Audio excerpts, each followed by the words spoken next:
Why is your linear regression model probably lying to you? We usually jump into the designing of the model without first confirming whether the type of the model is truly the best for my analysis.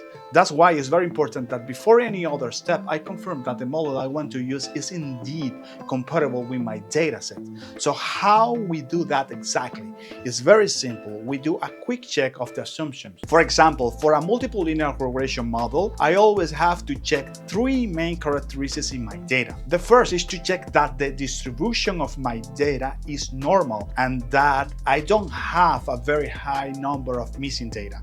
If my data distribution is normal, then I check here good. There are also solutions for missing data, such as imputation, which in simple words is just replacing the empty spaces in my data with a metric like the median, for example. In the video description here, I have included a link to my project on GitHub where you can see a more detailed transformation process in a regression analysis project. Check it out, it's very well explained.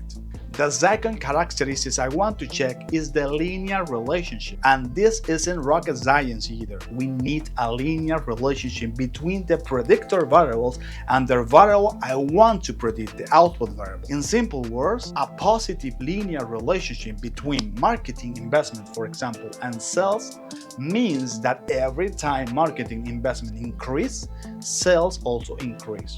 Makes sense, right? And the third and last characteristic is multicollinearity.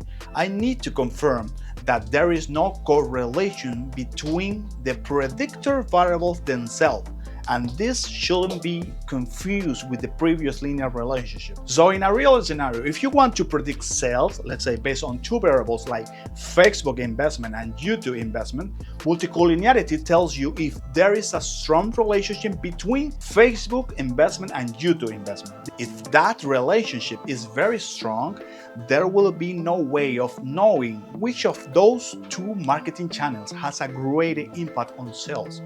That's why we don't want that fancy word, multicollinearity, which in simple terms means that we want independent predictor variables, independency, basically.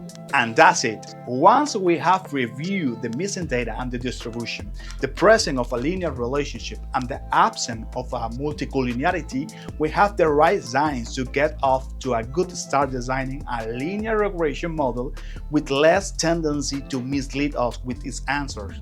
But to get completely honest answer from our model, we have to evaluate its performance. And that's what we'll see in the next video, evaluating a linear regression model. See you next time.